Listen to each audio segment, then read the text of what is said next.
Philippines and is in line with the fundamental and long-term interests of the peoples of both countries, the Filipinos and Chinese. In the area of oil and gas exploration, the Philippines and China signed a Memorandum of Agreement, or MOU, on joint oil and gas exploration in the West Philippine Sea, or the disputed South China Sea, more specifically in the Reed Bank, which is part of the disputed waters during the visit of Chinese President Xi Jinping in November 2018.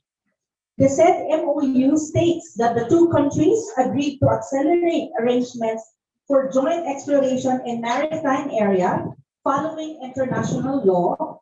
China has pledged to give the Philippines the bigger chunk, 60% of the revenues from the planned joint project. The arrangement is consistent with the Philippine law, or the Presidential Decree number 87, which mandates a 60-40% sharing arrangement in revenues from the exploitation of the country's natural resources in favor of the Philippines. If this joint oil and gas exploration between China and the Philippines succeeds, this to some extent will boost the mutual trust and confidence between the two countries. It will also serve as a win-win compromise that will not only benefit both countries, but may trigger the resolution of dispute between the two over the disputed South China Sea. Around March of this year, 2022, outgoing President Rodrigo Duterte expressed that the Philippines must continue to honor its agreement with China to conduct joint exploration activities in the West Philippine Sea, who warned that there could be trouble if the country deviates from this. This is this year, March. Duterte, who set to step down in June, said somebody from China, whom he did not identify, reminded him about the joint exploration of the Recto Bank, as there was a speculation that a new company would take over the activity. However, just recently, outgoing Foreign Affairs Secretary Teodoro Locsin Jr. said on Thursday that the Philippines has ended negotiation with China for a joint oil exploration in the West Philippine Sea. On this note, today's media forum will explore more the issues surrounding this latest statement of outgoing Foreign Secretary Locsin, which basically canceling the Memorandum of Agreement on joint oil and gas exploration in the West Philippine Sea. Without further ado, let me call on the first speaker of this media forum, who is also an award laureate of the awards for promoting Philippine China understanding last year under the major outstanding category, and currently the director of the ASEAN Century Philippine Strategic Studies Institute. Let's welcome Mr. Herman Laurel for his opening statement. Okay, maraming salamat, Madam Ana Marilopuli, and sa lahat ng mga miyembro ng media na kasama natin, and other parties on our Zoom network at this time. Nagulat ang bayan with the nation was surprised by the abrupt sudden announcement from the Secretary of Foreign Affairs of the Philippines on the termination of the joint oil and gas exploration agreement between China and the Philippines. There was a lot of expectation from this agreement that was signed several years back, and it did provide a great deal of hope that the Philippines would, given this very advantageous 60-40 arrangement sharing with China, with the major investments coming from China, that the Philippines would very soon have self-sustaining, self-sufficient source of fuel for its energy needs, transportation needs, and so on. However, in the midst of this latest energy crunch, where just a few days ago, one of the shocking reports was that 26,000 provincial, 26,000, pero kung 6,000 mga provincial drivers na kawalan ng trabaho, 26,000 Filipino provincial bus drivers will be losing their jobs due to the high cost of fuel. This debacle, presided over by this Secretary of Foreign Affairs, Pedro Locsin, is highlighted. Itong malaking sakuna dito sa kabiguan na hinatid sa atin itong si Locsin na 3 taon po na mahala po dito sa joint deal na to. It was entrusted to Secretary Locsin to wage a successful discussion and negotiation with the People's Republic of China on this matter of joint development. And he failed. The reason why Duterte initiated this, in fact, it was the Philippines who proposed this through Jorge Venecia in 2017, if I'm not mistaken. I will read my statement in a while. In the Belt and Road Forum in Beijing. Why did we bring it up? Because we saw the promise of such cooperation with China, and China delivered. So let me just read this to simplify and condense the points that really have to be made at this time. My title is Locsin's Twist for Plunder and Proxy War. Ano po? Itong latest twist na ginawa ni Locsin, ito ba ay para sa tubo ng isang kumpanya which I will identify as I read this statement, or proxy war. Ano? Yung gera na matagal na pong nilanasa ng Estados Unidos dito sa rehiyon natin, tulad ng gera ngayon sa Ukraine. Okay, let me read.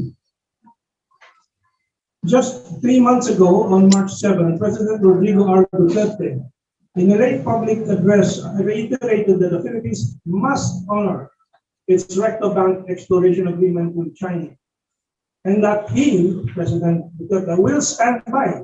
This is a statement published in the newspapers. Will stand by the deal until the end of his term. Suddenly, on June 23rd, DFA Secretary Pedro Locsin pops up on June 21, saying that the Philippines, quote ito, was the one that initiated the termination of oil exploration talks with China.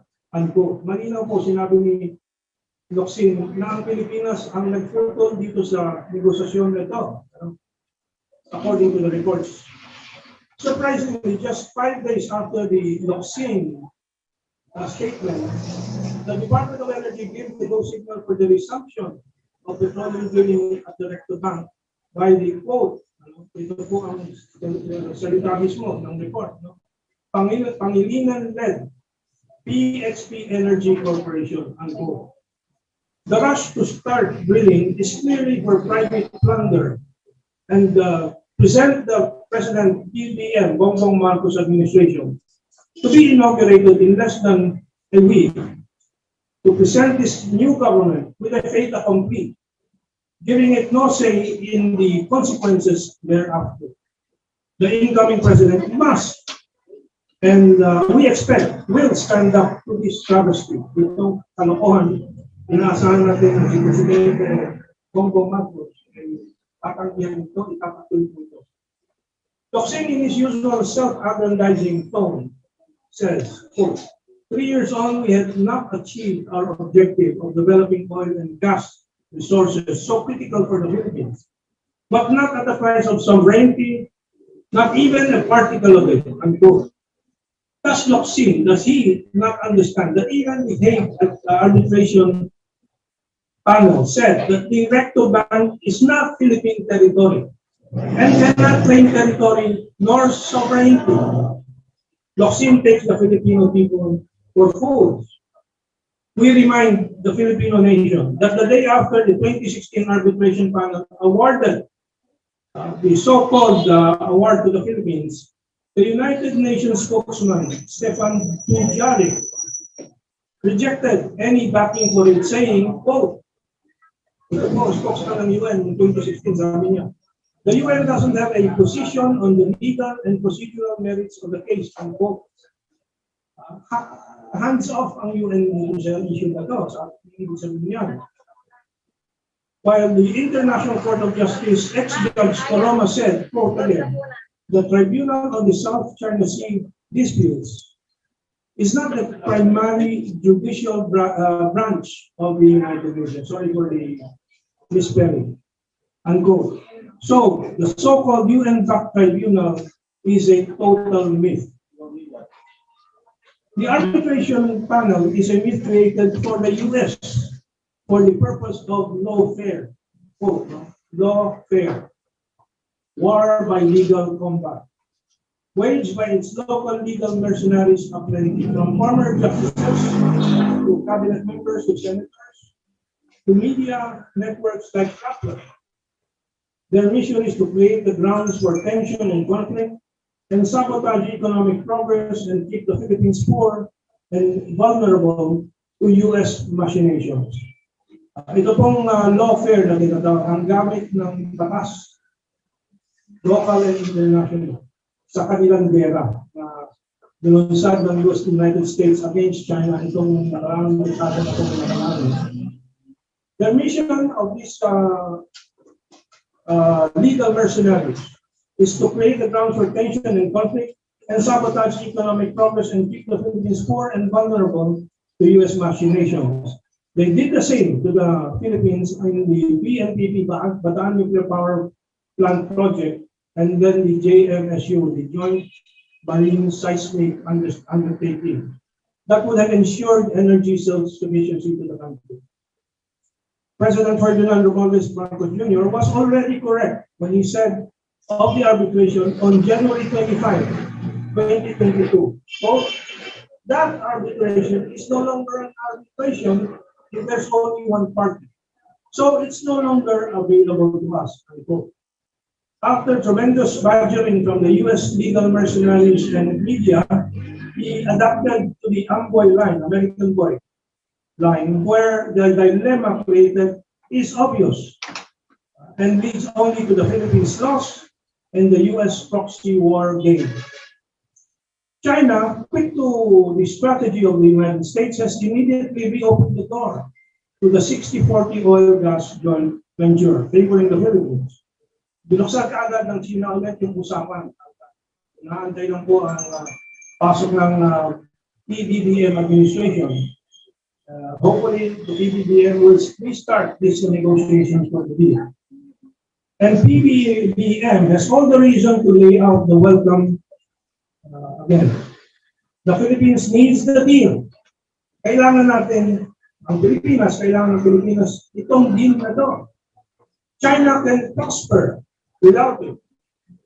Meron man o wala niyang deal na yan, wala namang problema sa China. But China prefers to help the Philippines with this deal.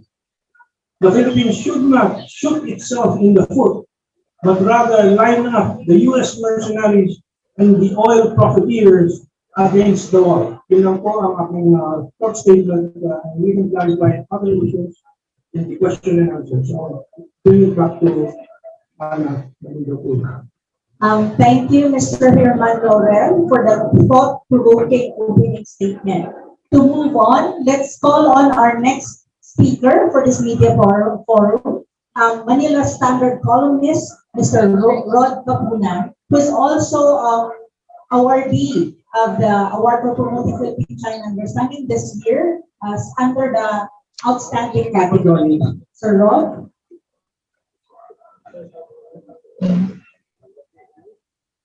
First of all, let me thank you for inviting me to South. I would like to first give you a background of the historic the origin of our agreement with China. Let us begin with the Treaty of Paris. That is December 1898. The Treaty of Paris actually virtually was quite close to the what we call this Palawan archipelago. That is why many of the islands there, including the Kalayaan group of islands in the Spratlin, were excluded from the original denunciation. And so during the time of Senator Arturo Tolentino, he invented what we call the archipelagic doctrine. The archipelagic doctrine is that the measurement will start with 12-mile limit, so-called territorial sea, from the outermost limit of the island, in between two islands. So when dalawang isla yan, magbubuhin ka ng straight line from one island to the other, giving a distance of about 12 miles. That was the original limit. And that paikot yan, it will form part of a territorial waters. That was called archipelagic doctrine. So in between those islands, irrespective of width and dimension, diba, kung gaano magkalawak yun, isakot ng Pilipinas yan.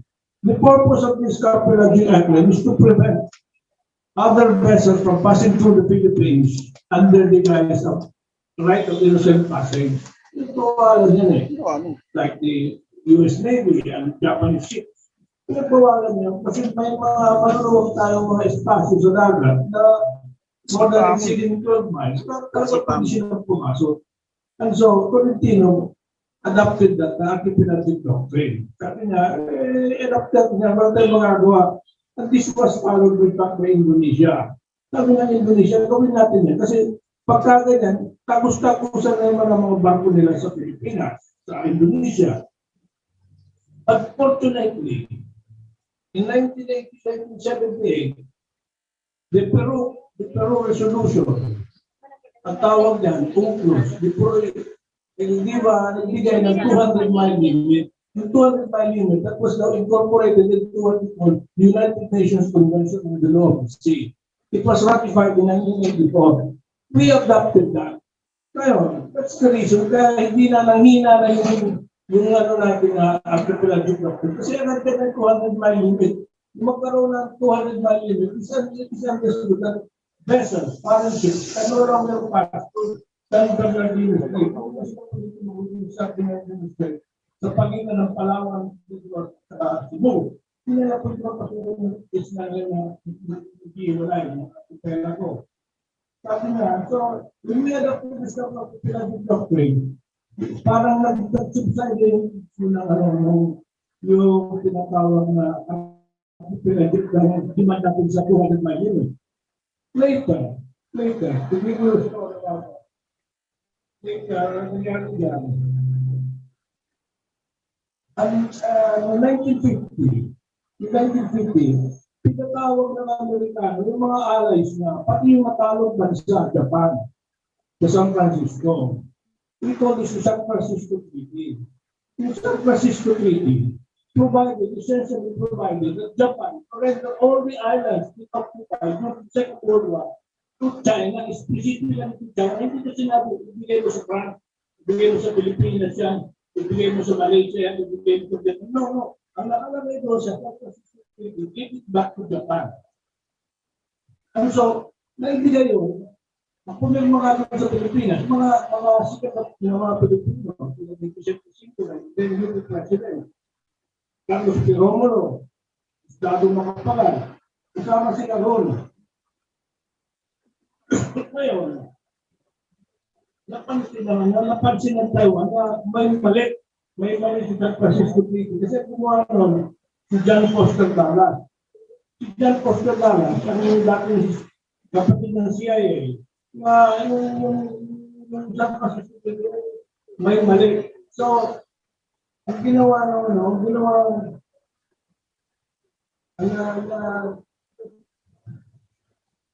diagram.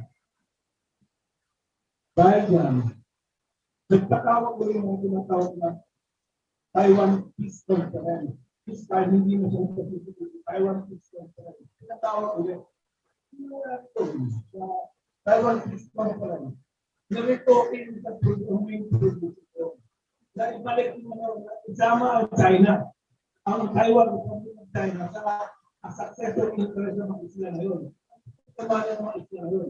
Kasi pinag-asawa na nagdaman ng mga isla na yun sa China.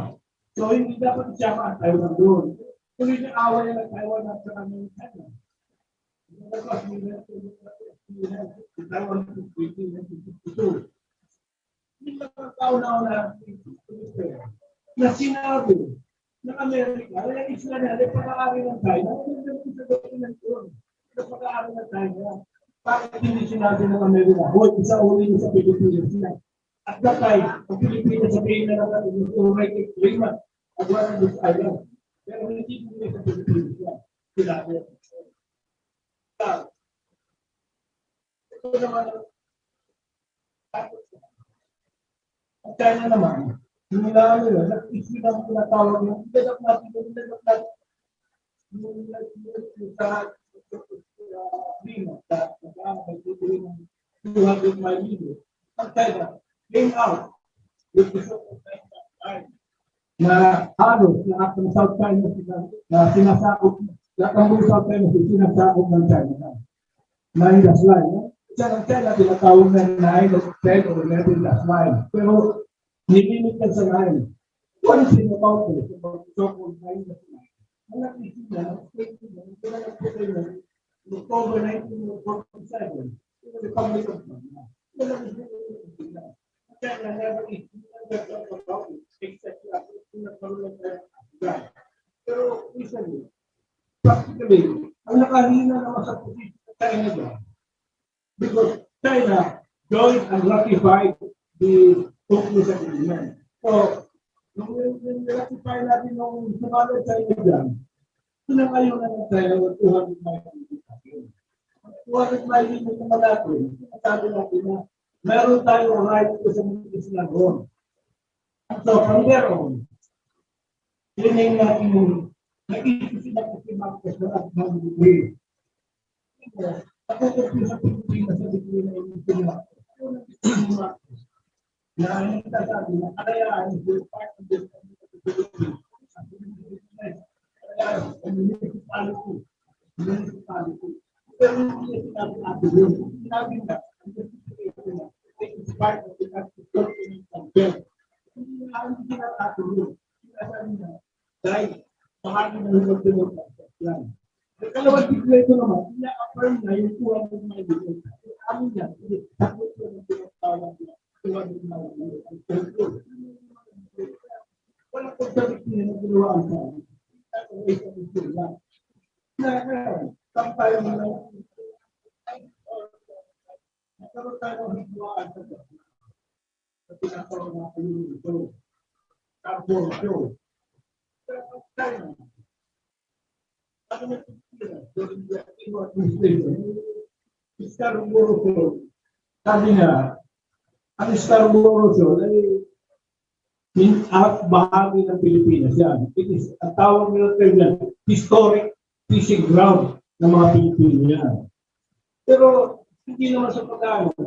Sinabi ng China, paano magiging nyo yan? Kung nagpas na yung 200 miles, kung baka distansya 240 miles nagpas na yan. Paano magiging nyo? Kung sa pagitan ng Pilipinas at ng China, isla. More than mahigit kalahati na sa China Sea. So, hindi magiging nyo. So, 140 yan. So, ano yan? Somehow, realize siguro ng China, Philippine para walang visual lang.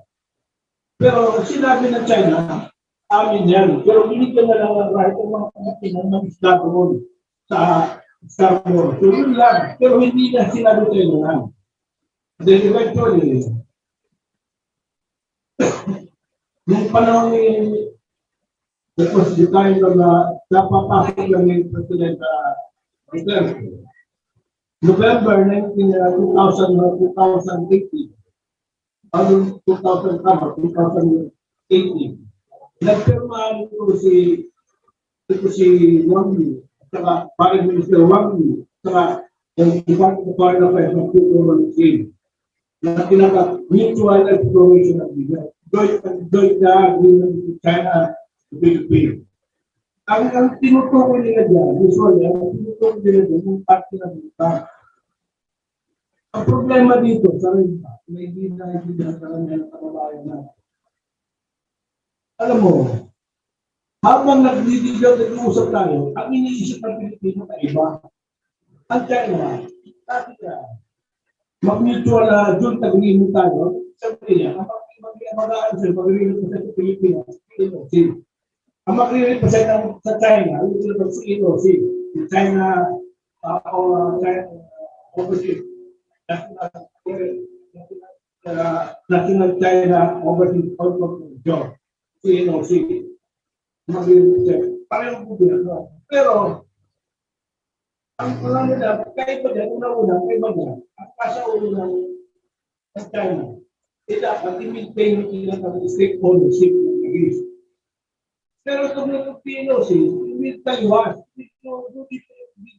Ito pinagmumulan ng paghiluan ng China. Hindi pagkakaintindihan. Kasi Pilipinas, sinab-contract ko yung readback at kubak na yan. Sinab-contract yung mga areas na yan. Ang Pino, sinag-issue na nila na service contract sa mga kumpanya niya na kung ano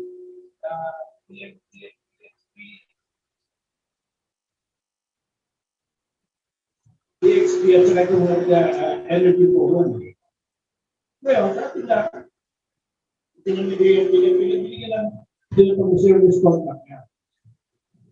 Pero, ang sabi ng China, paano papasok yan sa lugar namin? Hindi naman kasali, hindi naman party yan sa contracting party. Kasama sa utang.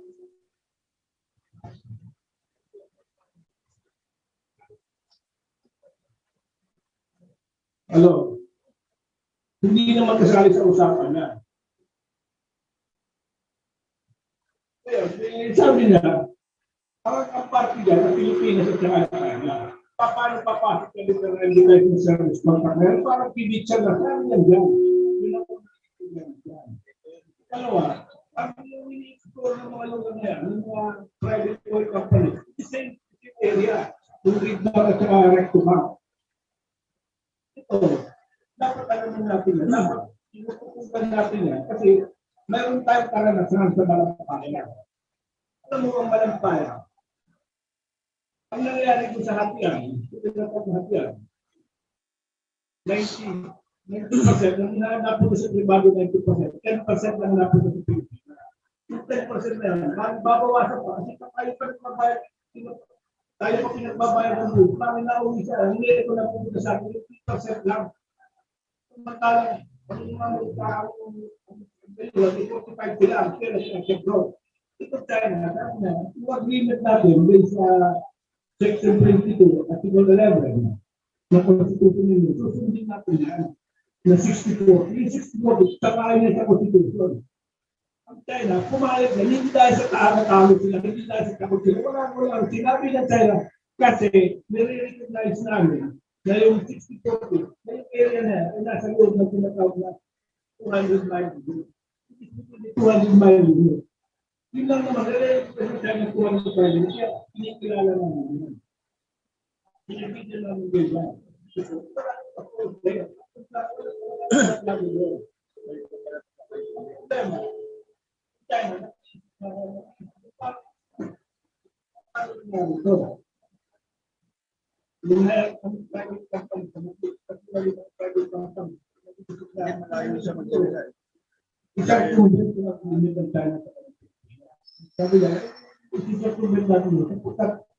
Tayo nakaperma, tayo kasali na tayo dyan sa contractor na tayo. Pero sabi nito, hindi kayo sa contractor na tayo, pero sa amin, hindi kayo kasali sa usapan, hindi kayo party sa Argentina. Hindi kayo kasali nito.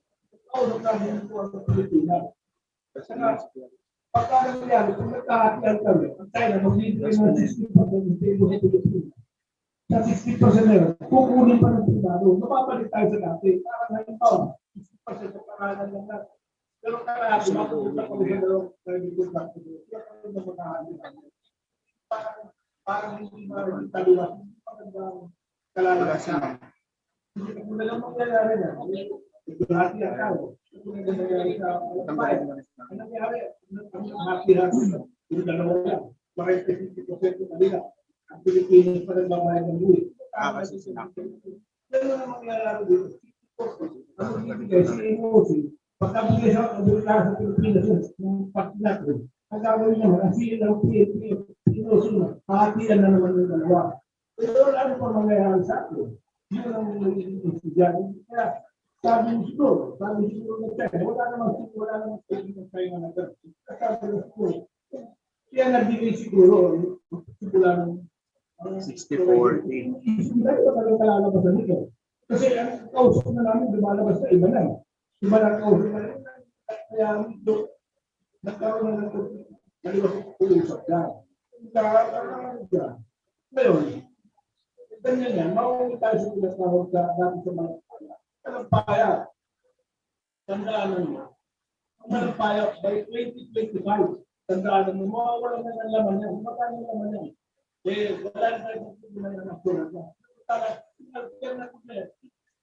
Ito naman, habang nag-iipag-usap ng Pilipinas sa China,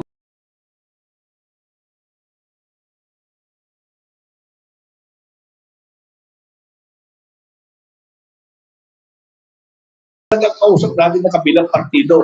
Sila ang apektado yan. Paano nangyari yan? Kaya sa tingin ko lang, medyo nag-iisip lang kung paano makalalabasan yan.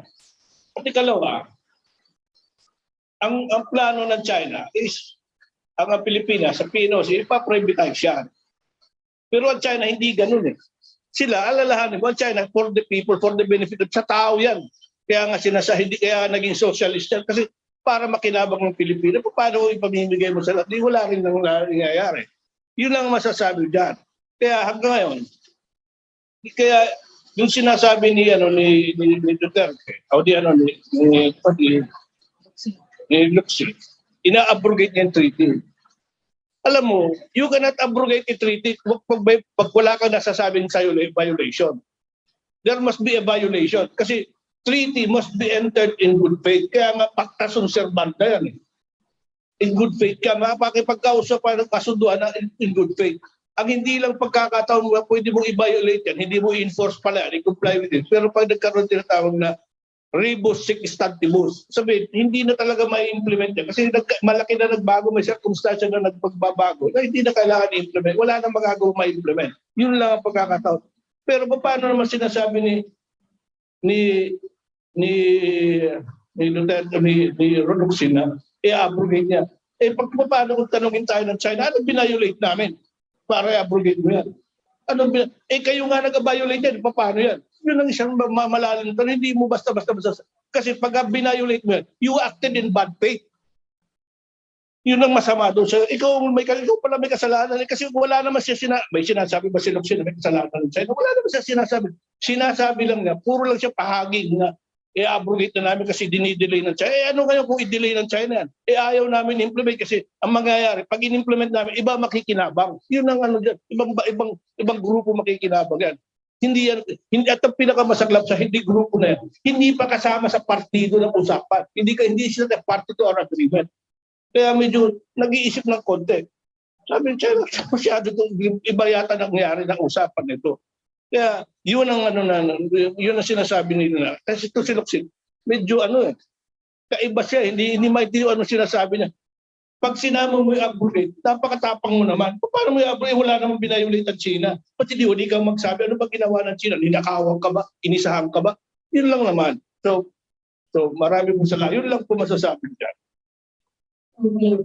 Thank you very much, Mr. Kamuning, for the very informative and historical perspective with regard to our MOU with China on joint gas and oil exploration. Now let's move on to the next speaker of the media forum, our last of the lead, and who's also actually a lawyer for the award of the Philippine China Understanding last year under the major category, and also the director of the ASEAN Center for Philippine Strategic Studies Institute. Without further ado, let's welcome Mr. Adolfo Binawan for his opening statement. Sir Adolfo.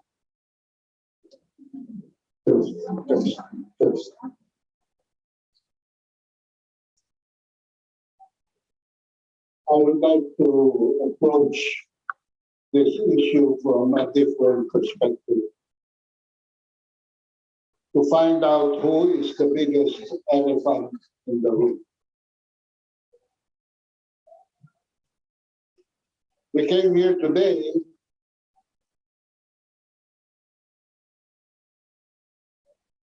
to respond to actions and declarations by Secretary of Foreign Affairs Teodoro Locsin Jr. Do you know who Teodoro Locsin Jr. is? Let me bring you back to 1986. When Corazon Aquino ran for the snap elections, George Shultz, Paul Wolfowitz, and the neoconservatives in Washington, D.C.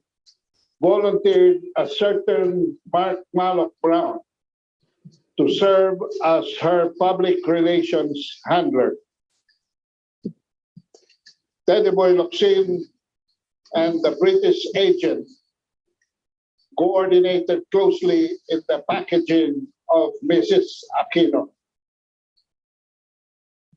It's a long story. After the EDSA revolution, Malloch Brown would seek the cover of Sawyer Miller Group in New York as Philippine lobbyist in Capitol Hill and service Aquino with the international press, foremost of which was landing her as front cover of the Time magazine.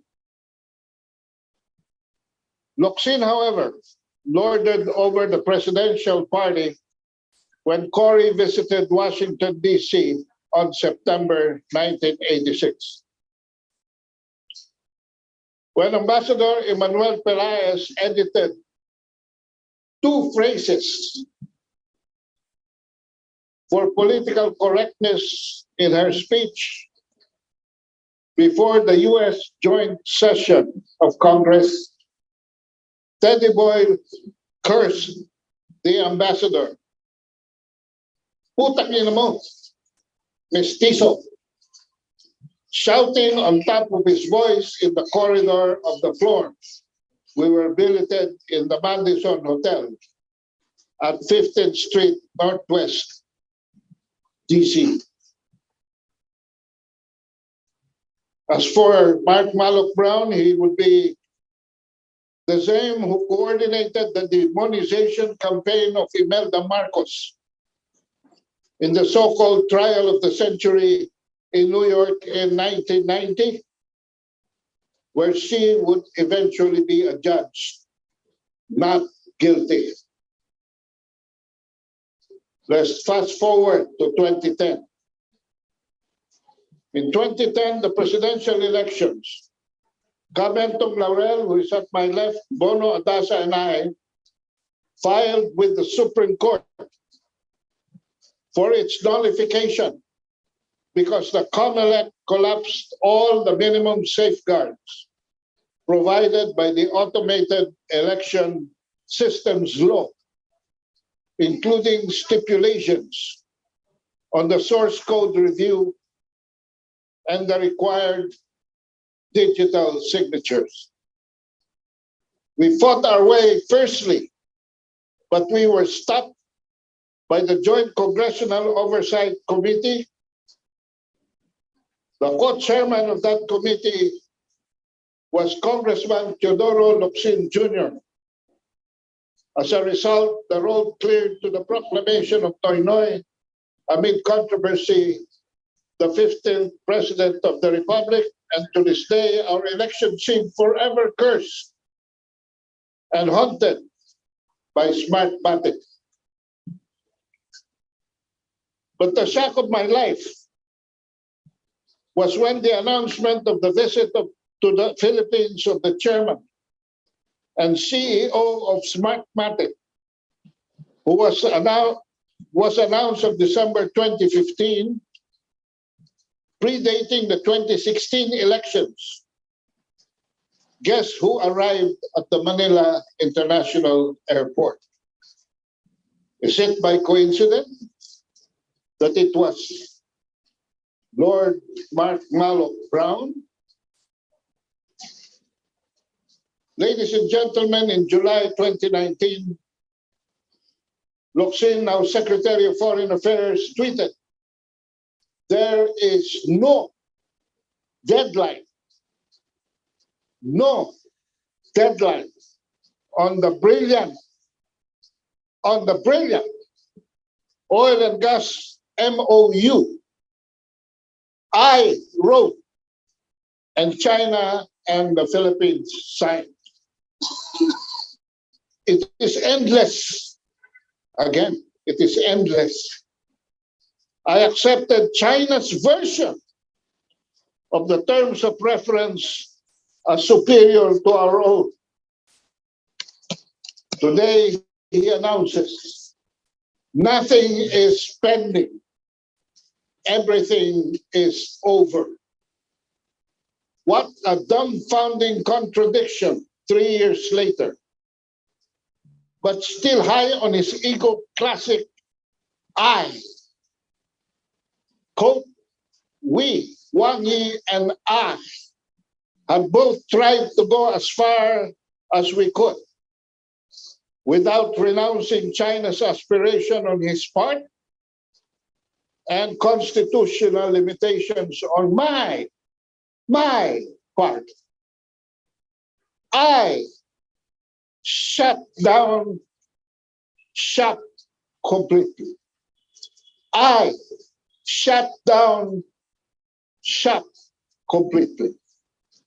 It is crystal clear by his own words and admission that the American boy pursued his own agenda and not that of the Republic of the Philippines. What sovereignty is he talking about? What constitutional limitation is he talking about? My ass. We had allowed Anglo-Dutch Shell and American Chevron to jointly explore Malampaya in Palawan, which is inside our territorial waters, for a lot less at 10%. Why can't we do the same with the Chinese state company outside our territorial waters, but within our exclusive economic zone for a lot more at 40%? Why the lack of transparency for the past 3 years? Why has it been hobbling the talks in closed-door sessions, alienated from public debates? Why? Because the regime change conspiracy operating in this country revolves around the Center for Strategic and International Studies, with personalities who have solid investments in Felix and Forum Energy, such as Anthony Salim, Manny Pangilinan, and Albert Del Rosario. Their tentacles are intertwined with lawfare and information war that Mr. Laurel mentioned earlier, budgeted by the USAID by a fresh $500,000, besides the wager of the National Endowment for Democracy, the Umedjar Network, and the Soros Open Society Foundation. Let me bring you home now. So, could Mark Malloch Brown be too far behind? Would you have guessed that he is still chairman of Smartmatic and president of the Soros Open Society Foundation? What is my fearless forecast? That just as the former Associate Justice Antonio Carpio has gravitated, Mr. Locsin will deteriorate to be the next megaphone for these vested interests in the coming days, months, and years. Thank you, and I leave you to the rest of your imagination. Thank you very much, for that very illuminating but equally legally opening statement. So now let's go to the most exciting part of our forum today, and that's the open forum for the question and answer. Anyone from the media and from our friends can ask questions. We have friends in Zoom or in Zoom at the moment. At the same time, we have friends here. So, okay. So anyone who would like to ask questions? Okay, please. Yes, please. Please introduce yourself. Thank you. And also your name. Magandang hapon po. Mark Sanazar po at GMA7. Hindi po ba viable ang, let's say, PNOC, DOE engagement with private sector, connected Chinese companies in exploring the area, the revamped area, to avoid lang the government-to-government agreement that hindi na lang matouch yung regional decision, the multilateral engagement we have with other country claimants in the area para matuloy pa rin yung exploration and ultimately benefit us in the midst of fuel crisis. Yes, thank you for that question. Anyone from our panel can answer the question, right? Anyone? Opo, Can you repeat the is it viable, sir, to allow DOE, PNOC to engage private companies, Chinese companies to explore the area rather than a government-to-government imposed engagement para lang hindi na natin matouch yung sensitivities of territories and multilateral engagement natin with other country claimants in the area.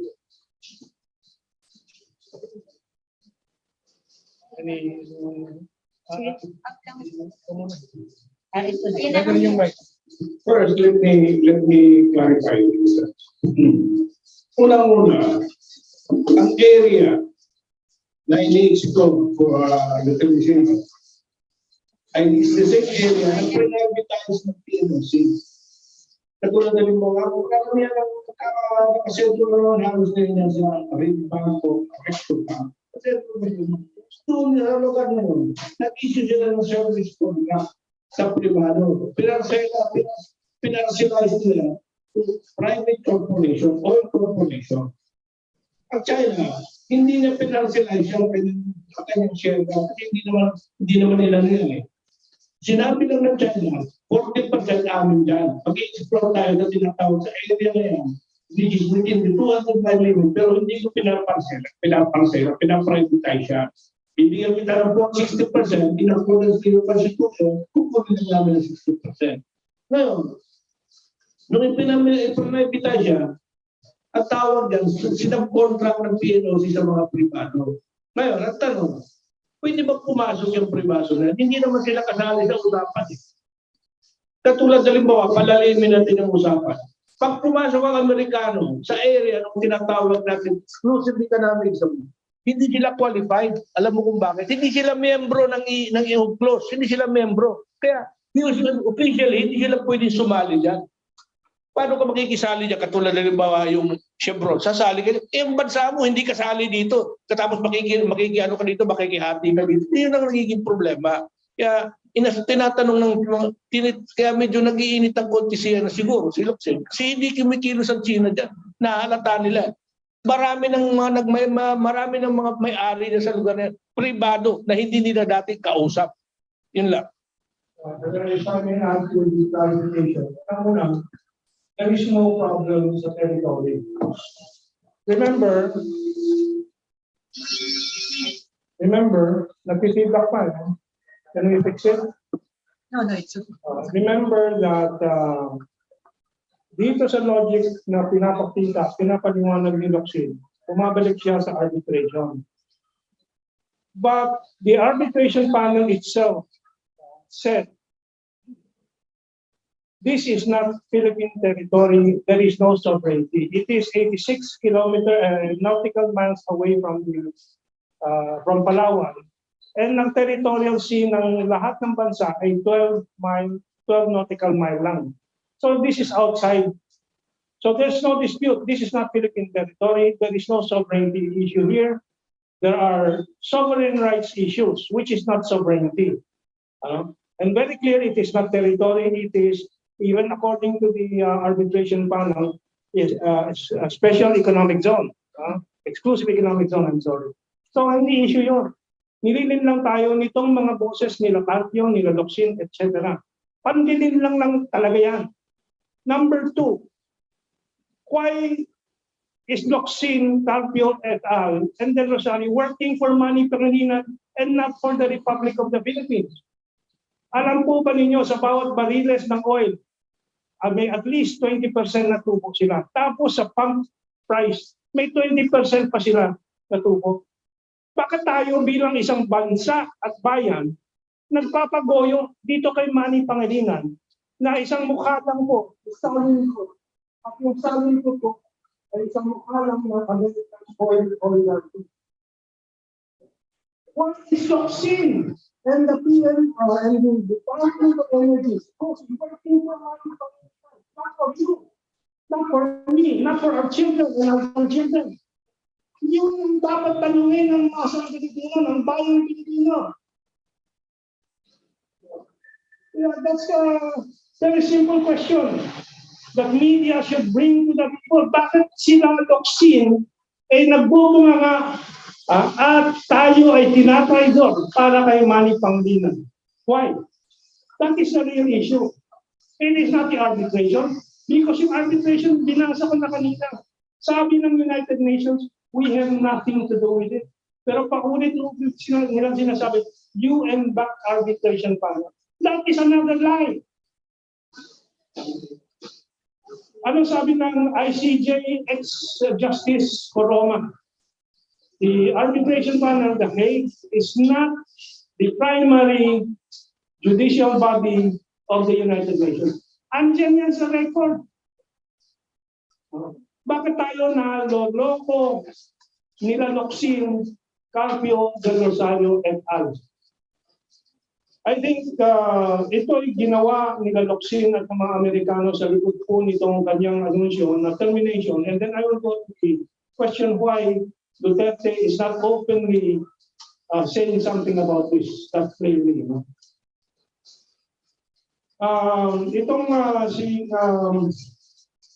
Ang taktika ng Amerikano ngayon ay bigyan ng problema si President Bongbong Marcos pagpasok niya.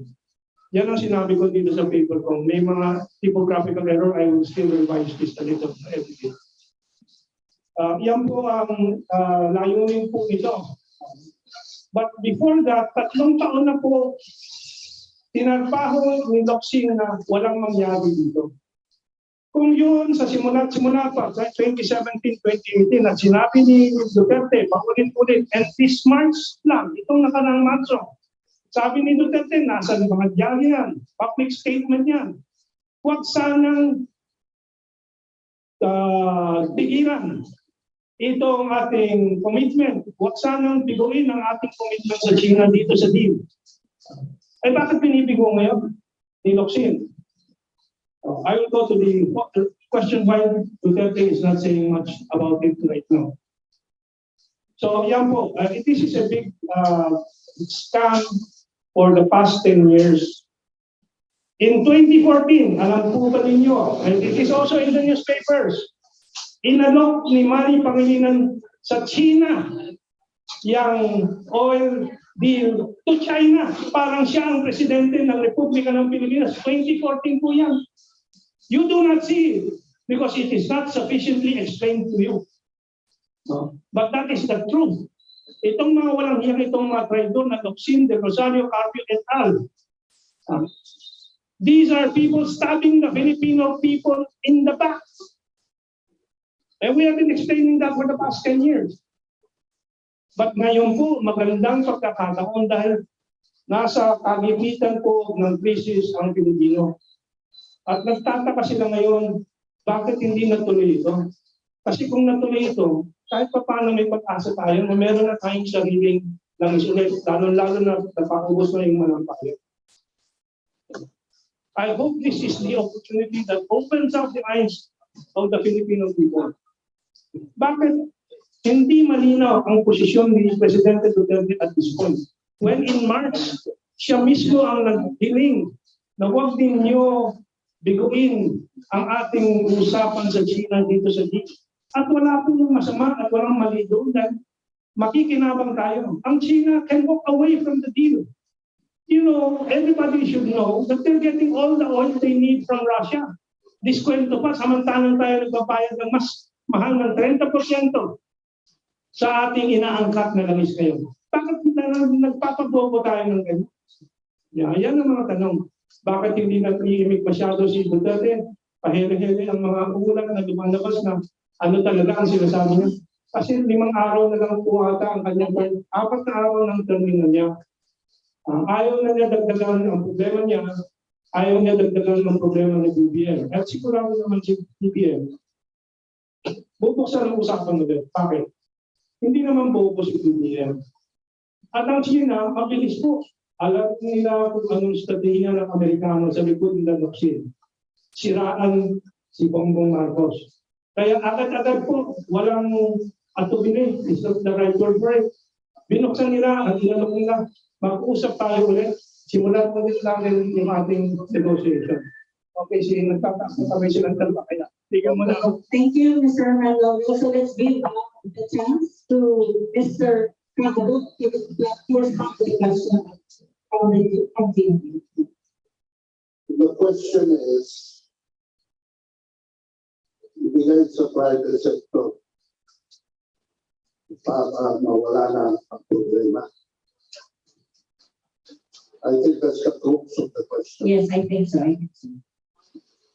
Pag binigay nyo sa private sector yan, dyan parang magsisimula ang problema.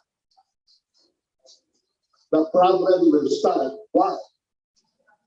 Because China agreed or offered the 60-40 on the basis of a G-to-G agreement. Government-to-government agreement. Sinasabi ko na sa inyo, if this continues, itong ginawa ng pagpatraitor ni Alfonso Cusi. By the way, aling na taon na si Cusi sa Department of Energy. Ang taas ng krudo, ang taas ng gasolina, ang taas ng kuryente. Wala ka pang refund na binibigay sa mga taong bayan. Mr. Cusi, one of the top 2 yata, richest. Bata ng appointees at ang isang former president na nagkaroon ng behest loan para magkaroon ng ferry boats. At nung nangitlog na yung mga ferry boats niya, yung super ferry, binenta niya yan for 6 billion a day. In one day, Mr. Cusi will be in the believe it or not as the person who in one day made 6 billion pesos. Makakasapat po yung ito.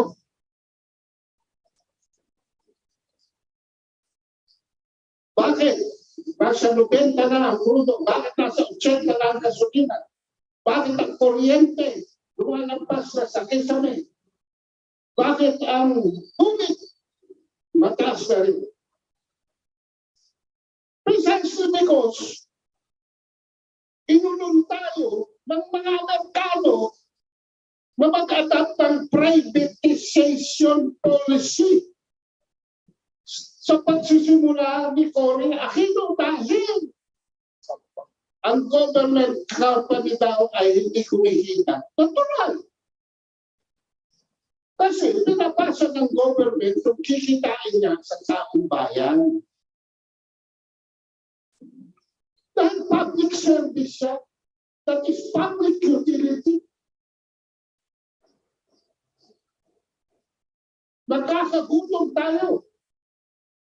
Ngayon, batas sa pilihin, bakit tumasa ang langis?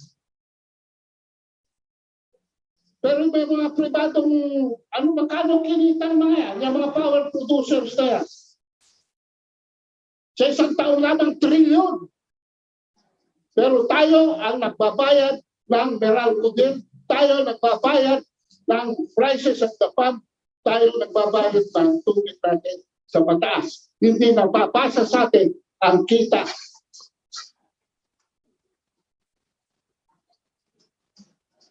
This brings the policy formulation of this country to its biggest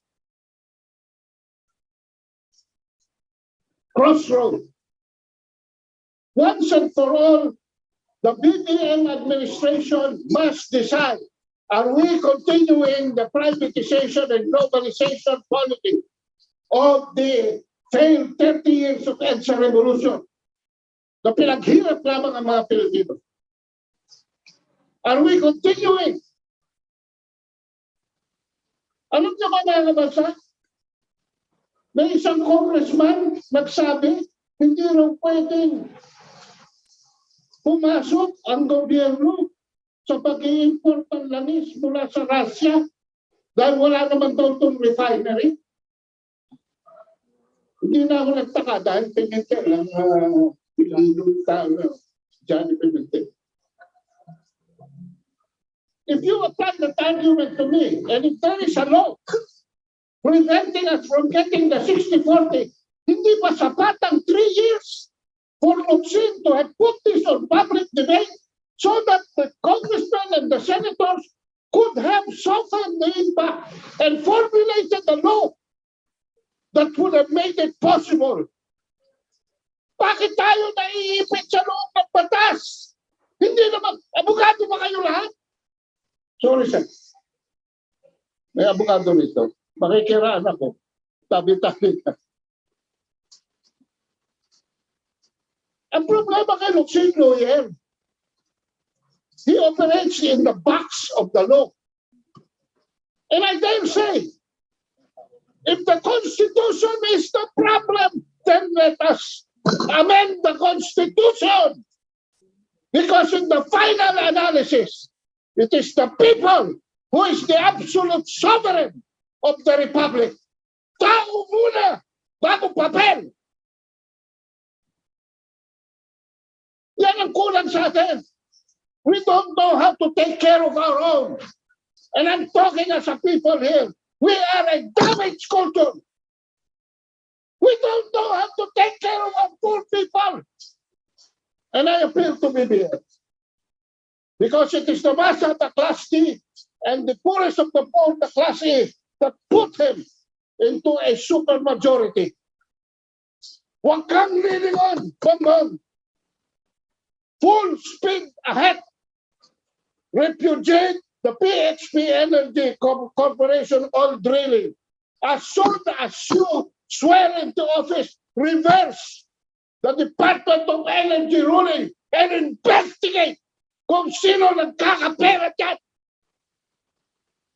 Bantayan mong mabuti ang mga kabinete mo.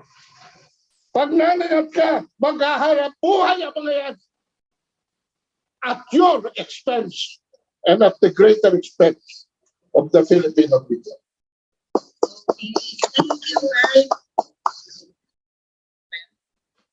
Thank you very much.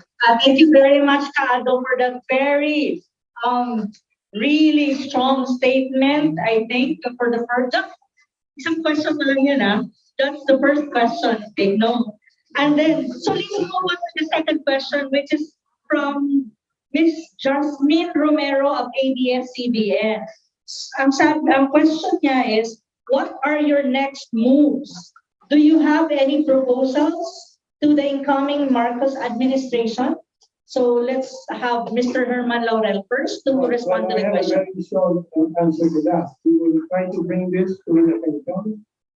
I'm sure he has the right ideas. But he needs support from the people who are enlightened and the people who know their self-control. Kasi President Bongbong Marcos knows the facts and the truth. Sinabi na niya, we cannot depend on that arbitration because there was no arbitration, there was only one part. Naminaw po yan. Pero Sumunod na statement, parang malabnaw na kasi nga, ang lakas ng presyo ng media at ng ruling class na pagkakalikod sa nationalism, patriotism, and so on. That's not true. The first is the fact. The true nationalists and patriots will not allow these private giant corporate global corporations to rule our country. It is our own welfare for our people. Ang kapakanan ng bayan natin ng sangkat ng Pilipino mismo. Bawat Pilipino, lalo yung mga hirap, talagang nagbuklok kay Biblo ngayon. Kapakanan nila, hindi rin mga Panginoon, ay repeat again, mga Pilipino, mga Maragya. Yung mga yan. But ang lakas ng kontrol nila sa media, ang lakas ng kontrol nila sa mga eskwelahan, sa Lasal, for example, where I graduated from, I know. Ang Ateneo, merong Ateneo, ng Pangalinan, donation. Huwag na po kayong maniwala sa mga may credentials sa galing sa Ateneo, UPN. So mga karamihan, marami dyan, hindi lang.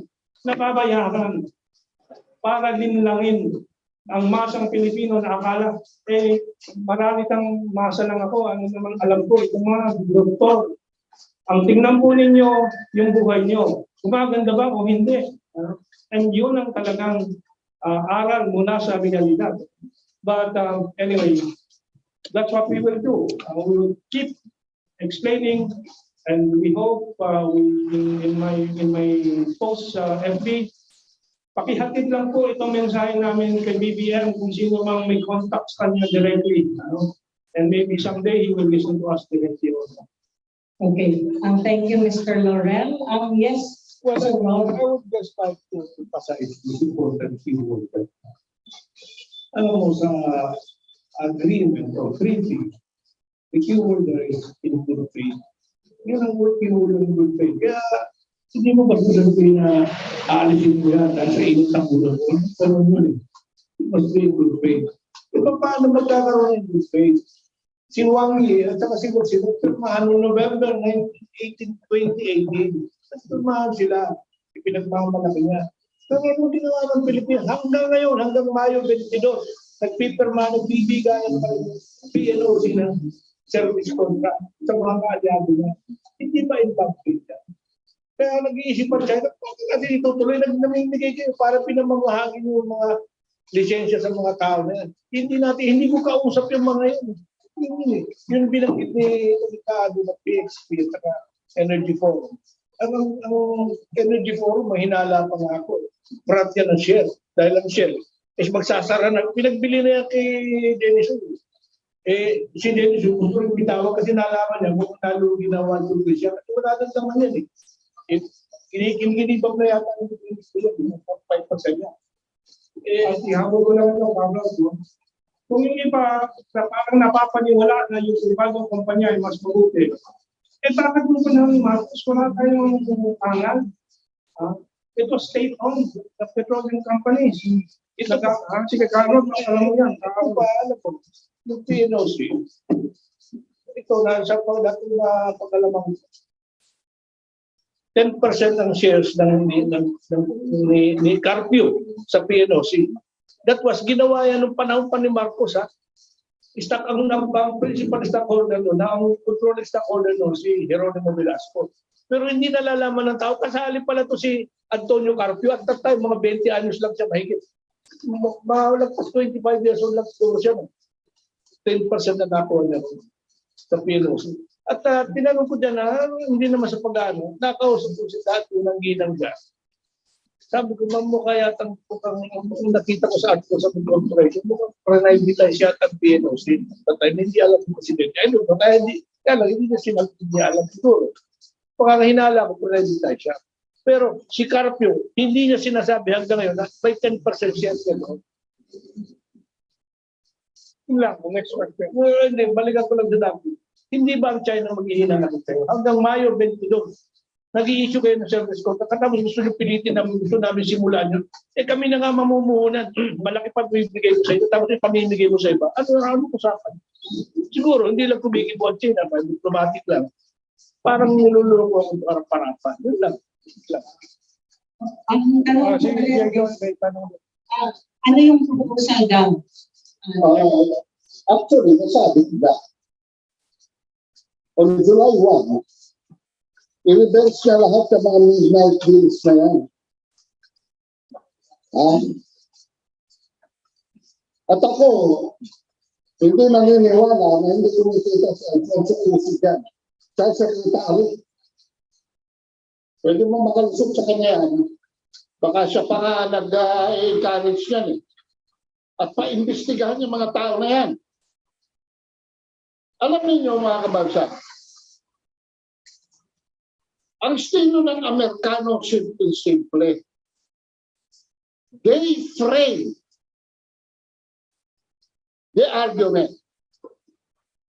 They frame the narrative. They frame the scenario. Noong nanganganib ang mutual defense treaty because people were already questioning that it's up for review. Anong ginawa nila? Dinagdagan nila ang dato ng Basic Enforcement Agreement.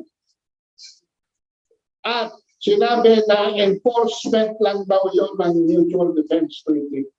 So they reframed the discussion. In addition, hindi ako naniniwala na pinadala ng ating Pangulong Noynoy Aquino ang RPS, Gregorio del Pilar, sa Scarborough Luzon para manghuli ng mga fisher folk. Bakit? Gray ship po yan. Military ship. Mabuti na lang nag-iisip ang China. Ang pinadala, white ships. Police enforcement, Coast Guard. You know why? Because otherwise, puto ka na yan. When a grain ship boards another ship, commercial or otherwise, that is sporting a flag of a nationality, that gray ship is virtually declaring war on that nation. Nagkakagulo na tayo sa South China Sea and all that stuff. Kailan tayo ginamitan ng China ng gray ship? Never. So, talo sila ron. Ang unang ginawa nila, arbitration. Pre-name na naman tayo. Since an arbitration that according to Professor Clarita Carlos, mabuti na lang, is a piece of paper. Pinagawa kay Noynoy ang executive order giving name to the West Philippine Sea. Another piece of paper. And they required Noynoy Aquino to also sign the Enhanced Defense Cooperation Agency. Ang dami pong papel, ang daming mga framing, yan ang lawfare na hindi tayo, akala nila hindi tayo makakalusot dyan. Akala nila hindi natin nahalatayan, kaya nga tinanong ko who is the biggest elephant in the room?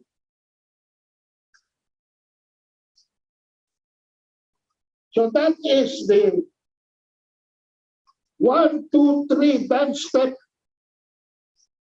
of the American way of dealing in its foreign policy. I-frame niya. O hindi ba yan ang ginagawa din niya sa Ukraine? Kaya nagkagulo niya sa Ukraine.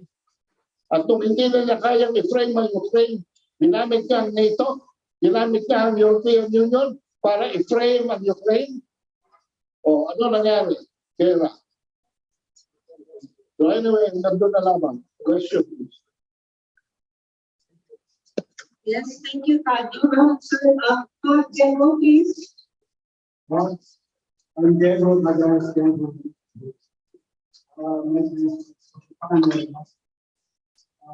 Mas ang kubiyata kay Mr. Food. And we go on in that area.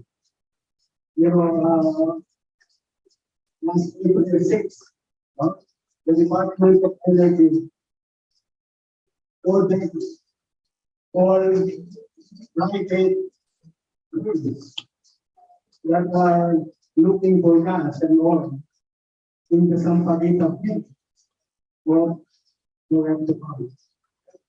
And this includes everyone. And the government said,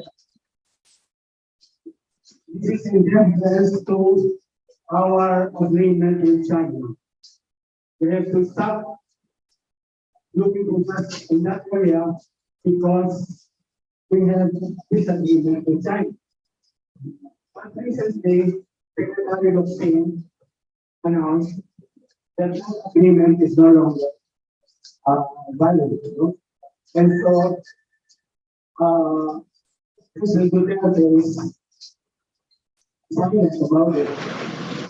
And then, on 2010, is urging the DOE to give the suspension in favor of the private renewable energy limited. So do you see any alternatives, no? In these developments?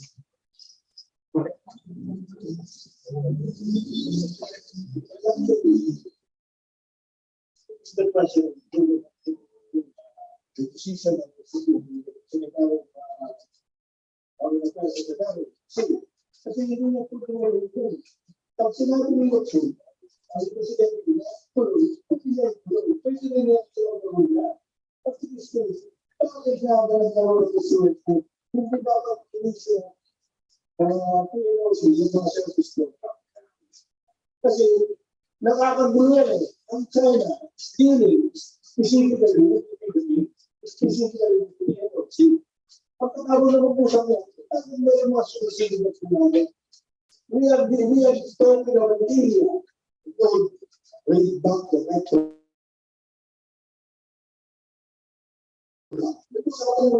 Bakit pagdating mo, natalatanarin na ito ang alam ito. Kung pinagin mo na tayo, siguro, ako na siguro, to stop the exploration of the country. Hindi naman siguro, ito. At pagkakita ko na sa mga pagkakas, pagkausap ko mga privado na, iba sinasabi sa akin, pag pinag-usapan na ng China sa Pilipinas, accordance to Section 20, Section 2, Section 11, Section 4,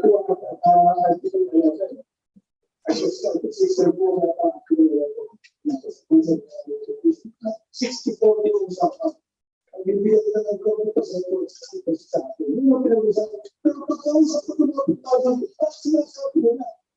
Ang mga gano'n, katulad ng iba, patigil na ng iba, siya. Sasabihin ng siya, i-apply natin sa president, pinakaraan ng usapan, at iniinipin siya sa mga kaya. Kung walang kaya, alam mo ba na binayon natin ang president natin para mabigyan na siya ng 20%, 20% ang binigyan natin sa kanila. At ang pinawa, yung 10% na muna sa PNOC. Pero kung susumahin mo, yung 10% na hindi talaga exact yun. Kasi tayo pa nagbabayad ng buwis. Pero susumahin mo, ang total, ang neto mag-lapit ito, 3% lang. Ano mangyayari? 3% ang tinatasalan. Tapos, pag pinag-usapan yun ang nga yung sasabihin yung gano'n usapan. Eh medyo mag-iisip ng konti ang China. Ang China naman, baka man walang kung susunod tayo doon. Ang China, pag nagbigay siya ng 60% sa Pilipinas, wala talaga mawawala ang Pilipinas. Hindi talaga naman yan ang share mo.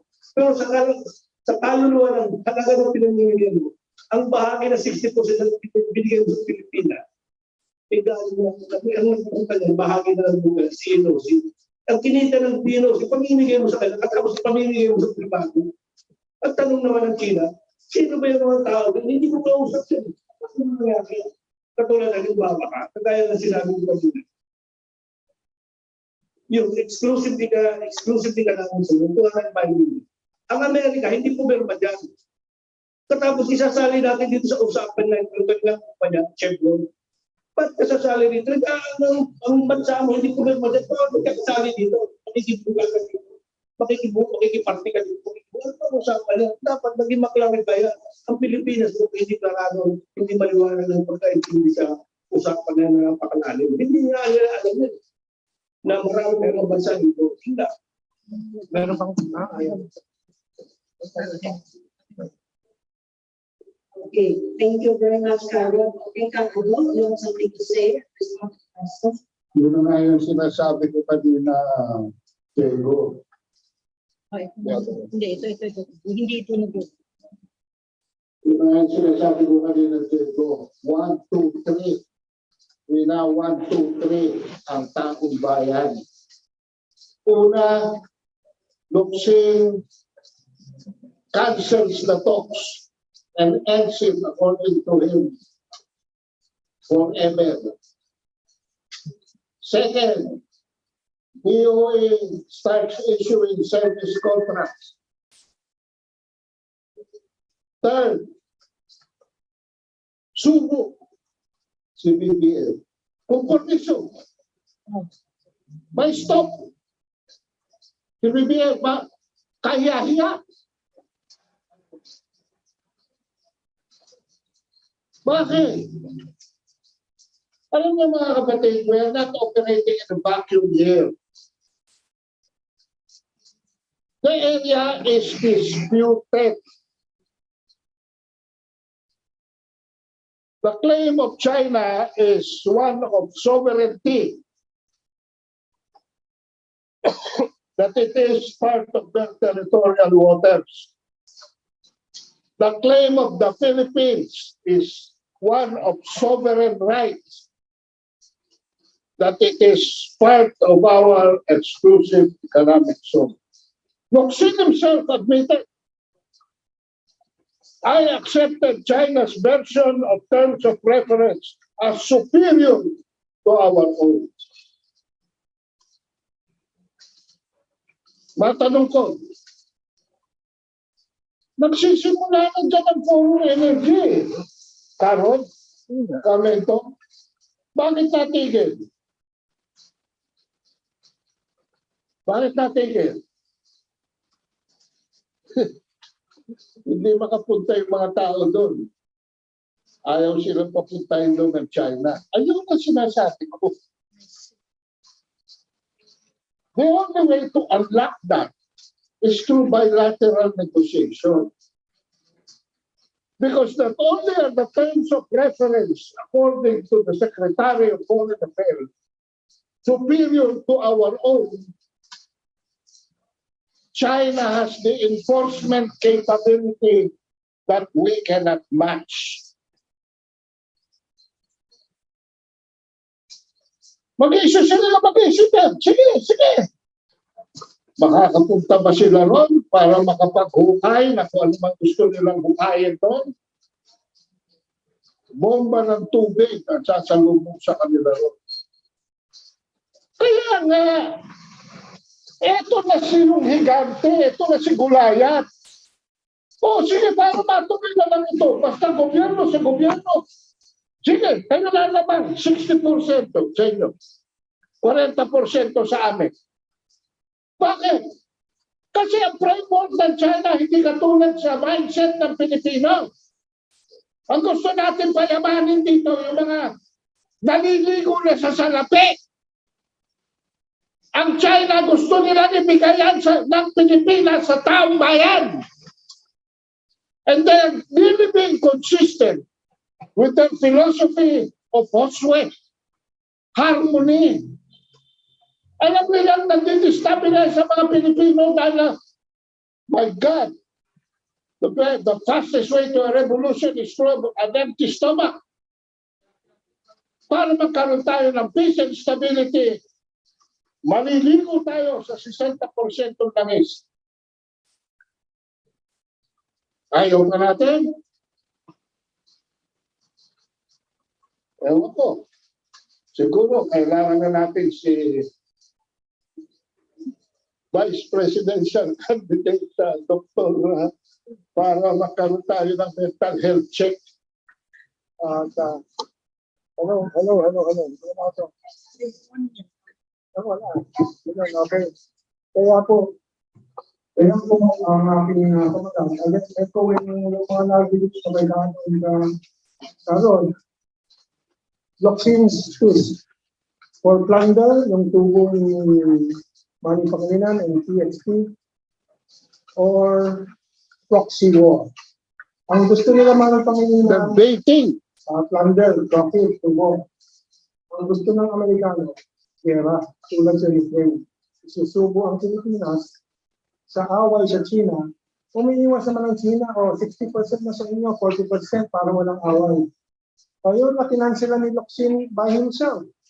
Itong kasunduan, ang nagmadali naman ng China na i-alok na naman kay Presidente Bongbong Marcos.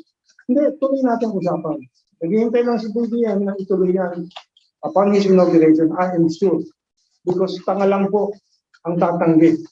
Kaya tulungan natin si BBM kahit gawin. Tuulanin siya ng batikos ng ilang mga pahayagan dyan tulad ng Rappler, mga so-called expert tulad ni Capio. Tuulanin siya ng mga paratang na ay duwag ka and so on. Tayo, taong bayan, ang tumulong kay BBM para sagutin itong mga walang hiyang ito. Okay, thank you so much for those answers.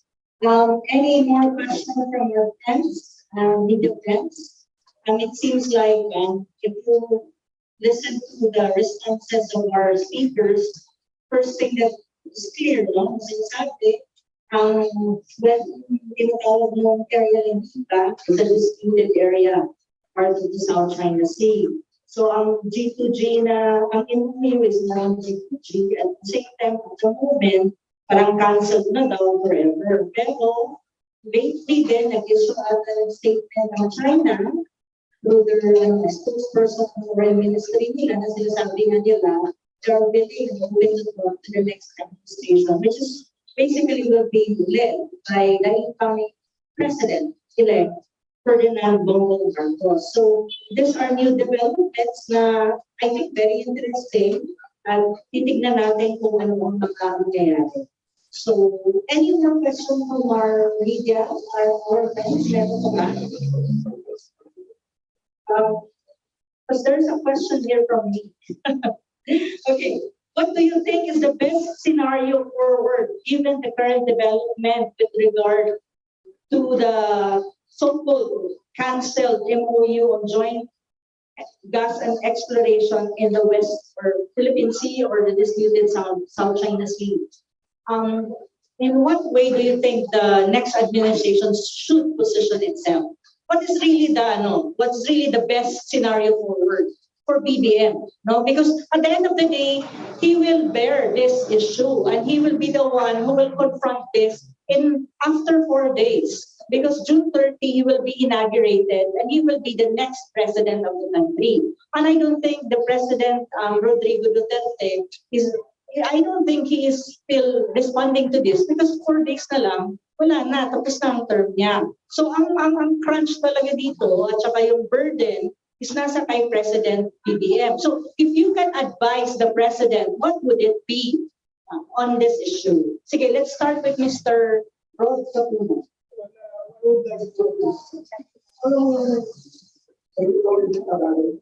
Pagwawala ni Lucy, tinempo niya na may krisis tayo sa langis. Sinadya niya bigyan ng problema si BBM. Tama dito si Kado-Ado. Sinasabi na, binibigyan si BBM ng problema.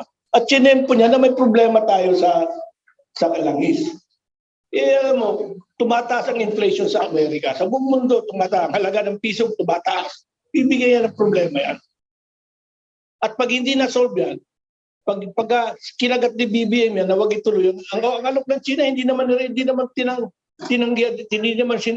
ng China yung tinanggap ng China pala yung abrogation na alok abrogation na ginawa ni Duterte ni Locsin. Hindi naman tinanggap. Ang sinabi lang ng China, pwede natin pag-usapan yan kung anong problema.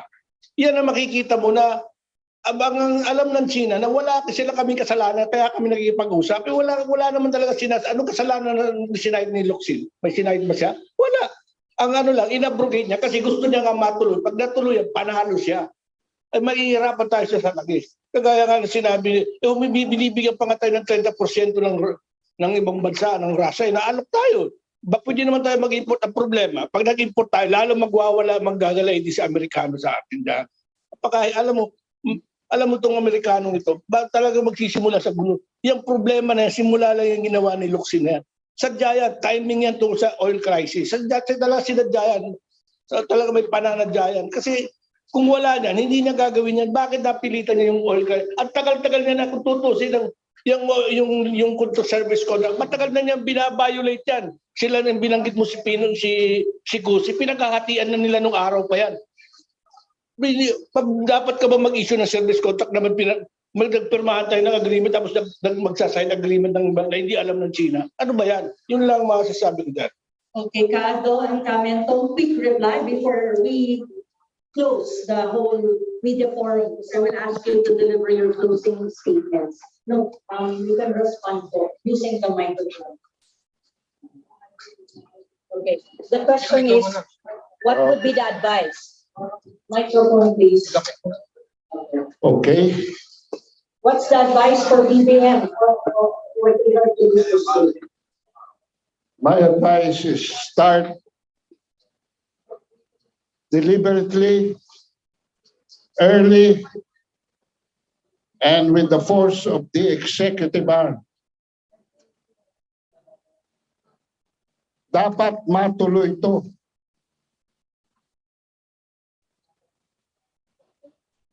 Dapat matuloy ito para sa taong bayan.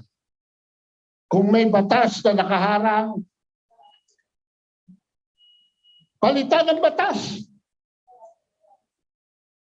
Kung may constitutional amendment na nakaharang, palitan ang konstitusyon. At higit sa lahat, kung may mga frameworks ang Amerikano na itinanim sa ating bilateral relationships, katulad ng Mutual Defense Treaty, i-review. Ang BFA, i-review. Ang EDCA, i-review. Hindi tayo makakilos eh. Para tayong gago. We claim that we have an independent foreign policy and yet ang dami natin tanikalat nakatali sa paa natin. If we have to abrogate the Mutual Defense Treaty, let it be. That is, if we do not, we are not truly, authentically independent. He should withdraw the executive order of Noynoy Aquino on the West Philippine Sea. There is no such animal. Punta kayo sa Namria, sa mapa ng Pilipinas sa Namria. Tingnan nyo kung may West Philippine Sea doon. Pumunta kayo sa mga mapa ng mga bansa sa United Nations. Tingnan nyo kung may nakalagay ng West Philippine Sea doon. Yung West Philippine Sea is a slogan. At higit sa lahat, ipasura na ang arbitral ruling dahil Amerikano lang ang nakikinabang dyan sa probisyon ng pagtatanggal ng 9-dash line. Walang iba kundi si Ambassador Bumi Tiklao, Mr. President-elect, ang nagsabi, pag may-recognize mo ang arbitral ruling, you are saying goodbye to the Kalayaan Island Group which was created by your father. Gusto mo bang maging suwail na anak? Eh di makipaglaro ka sa mga kano. Pag yan ay naayos mo na lahat, hindi na tayo maninimbang. Ang ating pinakamalakas na puwersa ay ang prinsipyo na tumatayo tayo sa sarili natin pa at hindi natin kailangan ang isang kaaway para proteksyonan tayo sa panibagong kaaway. Hindi na natin kaibigan ng Amerika. Hindi humihingi ang Amerika ng kapalit. Hindi nagbibigay ang Amerika ng konsiderasyon, ng pera, ng aid na walang kapalit. At ang laging kapalit ay mas malaki pa. Nagbigay sila ng 150 million sa ASEAN. Pero 60 million dyan, sabi nila, joint patrol together with the American Coast Guard. Can you imagine the American Coast Guard patrolling the South China Sea, patrolling Benham Rice, patrolling the Sibutu Straits? My God! So, ayan, amidst all contradictions, let us simplify it. As I always say, the West complicates, the East simplifies. Thank you, Kado. Mentong, yes? So narinig na po natin ang mga mungkahi sa iba't ibang aspeto na pwedeng i-hatid kay President BBM at mapag-isipan, maging batayan ng kanyang mga desisyon dito sa mga bagay na ito. Ako naman, titingnan ko sa aspeto na hindi po nabanggit ng ating dalawang kasama at yan po yung pagpipili ng mga miyembro ng kabinete. Dahil tulad nitong katayduran ni Locsin, hindi dapat po mapayagan niyang makasingit, makapasok sa kabinete. At nakita natin sa ilang una, maganda naman po na mayroong tamang mga nailuklok na ngayon si Presidente BBM tulad ni Clarita Carlos, na talagang maganda ang kanyang patakaran na naririnig natin. Meron din ilang pumalpak na. Isa, dalawa, dahil hindi marunong mag-manage po ng media relations. Actually, dapat tahimik muna until the inauguration of the President, magkaroon ng seminar na tungkol sa handling ng Amerikano at ng media. And lalo-lalo na itong pagpipili ng iluluklok bilang Sekretaryo ng Foreign Affairs, hindi dapat po deep penetration agent tulad ni Locsin. Dapat talagang tao ni BBM naiintindihan yung legacy ng kanyang ama na independent foreign policy at economic or national development direction. Dapat taong matatag talaga na walang takot, walang mga entanglements, walang mga underground connection sa Amerikano. But that should go for all the other cabinet members. So we trust that he will instruct his new cabinet members in the right approaches to this advocacy that we remember and we believe he carries on from his father and to this next administration. Maraming salamat po. Maraming salamat, Mentong. I think so far, so good. Ladies and gentlemen, friends and colleagues, we have come to the end of our media tour of the day. From my side, I think I have something to give as a moderator and also someone who's really invested in studying the issue of the South China Sea and also the geopolitics relations. So for me, I think what I can probably advise to the incoming administration, given the so many issues surrounding the West Philippine Sea, or what we call the disputed South China Sea, is that under the incoming administration with the Marcos presidency, the Philippines and China and the rest of the claimant states, as much as possible, should actively seek and explore bilateral and multilateral cooperation on fishery management, environmental cooperation, and oil and gas joint development and exploration, among others, which are important economic issues that might trigger potential conflict if not addressed. Or if you have cooperation and joint exploration and bilateral relation with different claimant states on these economic resources, it also might build the trust and confidence of the claimant states and might result to the resolution of the disputed South China Sea. So ladies and gentlemen, have a good afternoon and thank you so much for for participating and attending this media forum. Thank you to our media friends who are here in Kamuning Bakery of Mr. Wilson Flores. And thank you so much as well to our media friends na nasa Zoom. At sa ating mga kababayan na nanood po at nag-participate naman via live stream. Maraming salamat at magandang hapon sa ating lahat. Thank you.